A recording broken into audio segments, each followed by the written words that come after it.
ஃபேமிலியோட வந்து பார்க்கணும் கண்டிப்பா.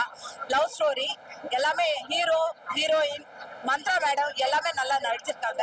ஹீரோ அது வந்து ஃபர்ஸ்ட் படம் மாதிரி இல்ல, ஒரு 10 படம் நடிச்ச மாதிரி அவரு நல்லா ஆக்ட் பண்ணிருக்காரு. எல்லாமே நல்லா இருக்கு. சாங்ஸ் நிறைய சூப்பரா இருக்குங்க. மியூசிக் மட்டும் ஒவ்வொரு மியூசிக்கு ஃபீலிங் அப்படியே வருது.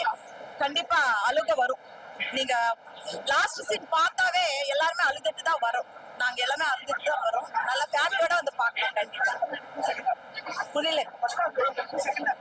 ஃபர்ஸ்ட் ஹாஃப் கொஞ்சம் காமா போச்சு, ஆனா செகண்ட் ஹாஃப் சூப்பரா கொடுத்திருக்காங்க. லவ் ஸ்டோரி தான் நல்லா இருக்கு, சூப்பரா இருக்கு. ஆமா கண்டிப்பா ஃபேமிலியோட தான் வந்து பார்க்கணும். ப்ரோ படம் சூப்பரா இருந்தது. அன்எக்ஸ்பெக்டட் கிளைமேக்ஸ் வேற லெவல்ல இருந்தது. சீரியஸா டிஜேவும் ஜனனியும் வேற லெவல் பண்ணிட்டாங்க. முக்கியமா சொல்லணும்னா டைரக்டர் வேற லெவல் பண்றாரு ப்ரோ. நவீன் அண்ணா அவரு ஆக்சுவலா ஷார்ட் ஃபிலிம்ல இருந்து வேற லெவல் பண்ணிட்டு இருப்பாரு. இப்ப ஃபர்ஸ்ட் டைம் ஸ்கிரீனுக்கு வந்திருக்காரு, சூப்பரா பண்ணிட்டாரு ப்ரோ. அது மாதிரி தங்கத்தோட எல்லாருமே நல்லா பண்ணியிருந்தாங்க. காமெடி வைஸ் செம்மையா இருந்தது. கிளைமேக்ஸ் தான் ப்ரோ அல்டிமேட்டா இருந்தது. அது வந்து யாருமே எக்ஸ்பெக்டே பண்ண முடியாது. சூப்பரா இருந்தது படம், வேற level bro. Thanks bro.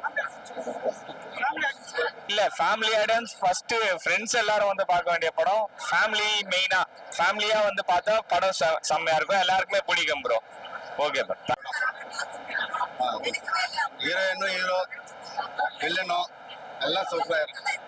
Mantra madam எல்லாம் கேமராமேன் மெயின் கேமராமேனும் மியூசிக் டைரக்டர் ஃபோர்ஸ் சூப்பரா இருந்துச்சு. நான் படத்தை பத்தி சொல்ல வார்த்தை இல்ல. நியூ மூவி நியூ டைரக்டர் அப்படின்னும் போது எல்லாருமே மஸ்ட் விசிட் பண்ற படமா தான் இருக்கும். உசுரேன்ற டைட்டில் கொடுத்ததுக்கு வர்த்தா தான் இருந்துச்சு. கிளைமேக்ஸ் நல்லா இருந்துச்சு. மியூசிக் சொல்லவே வேணாம். அங்க இருக்க ஒவ்வொரு ஆர்டிஸ்டுமே நல்லா டெடிகேஷனா பண்ணி சூப்பரா பண்ணியிருந்தாங்க. எனக்கு ரொம்ப பிடிச்சிருந்துச்சு. ஃபர்ஸ்ட் ஹாஃப் நல்லா இருந்துச்சு. ஃபர்ஸ்ட் ஹாஃப் கதை காமிப்பாங்க, செகண்ட் ஹாஃப் தான் ஓ இதான் ஸ்டோரி அப்படின்னு சொல்லிட்டு ரொம்ப ஒரிஜினலா ரியாலிட்டா இருக்கும். தேங்க்யூ. அதுதான் சொல்றேனே, ஒரு பையன் வந்துட்டு ஒரு பொண்ணுக்காக இவ்வளவு தூரம் இருக்காங்க. நியூ டைரக்ட் மூவி பண்ணும்போது இவ்வளவு சக்சஸ்ஃபுல்லா ஆகும் அப்படின்னு சொல்லிட்டு இருக்கு. பயங்கரமா இருக்கு.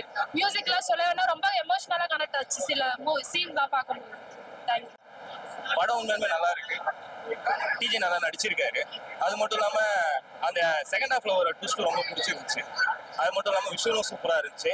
விஷுவலோட பாக்குறப்ப சாங் நல்லா இருந்துச்சு. கண்டென்ட்டாவே வந்து நல்ல கண்டென்ட்டா இருக்கு. ஃபேமிலியா வந்து பார்க்கலாம். படம் நல்லா தான் ப்ரோ இருக்குது. இந்த டைமிங் விட்டதால அந்த படம் கட் ஆகிட்டு ஆகுது ப்ரோ. நல்ல படம் தான். நவீன் இந்த புதுசா படம் நடிச்சிருக்காரு. எப்படியோ தான் பார்த்தோம். இது வந்து பார்த்தா வேற மாதிரி தான். லாஸ்ட்ல ட்விஸ்டிங்காக படம் பார்க்கலாம். கிளைமேக்ஸ் நல்லா இருக்கு. இவரோட ஆக்டிங்காக தான் நான் வந்தேன் சீரியஸா. நிஜமா எனக்கு ரொம்ப ரொம்ப பிடிச்சிருந்துச்சு. ஸ்டார்டிங்ல இருந்து எண்டு வரைக்கும் நம்ம நார்மலான ஒரு லவ் ஸ்டோரி நினைச்சுதான் நான் பார்த்துட்டு இருந்தேன். ஆனா அது ஒரு மாதிரி லவ் ரொமான்ஸ் எல்லாமே போக போக இன்டர்வலுக்கு அப்புறம் உங்களுக்கு அப்படியே ஒரு மாதிரி மூடு செட் பண்ணி கொடுத்துருச்சு எனக்கு அந்த படம். அது எஸ்பெஷலி வந்து நம்மளோட மியூசிக் வேற லெவல்ல இருந்துச்சு. மியூசிக்கு எனக்கு இந்த மியூசிக்காகவே நான் இன்னொரு வாட்டி இந்த படத்துக்கு வருவேன் சார். மியூசிக் தான் எனக்கு ரொம்ப ரொம்ப பிடிச்சிருந்துச்சு. அதுவும் டிஜியோட ஆக்டிங் வேற லெவலு. மியூசிக் அந்த டிஜியோட ஆக்டிங் இது ரெண்டும் தான்.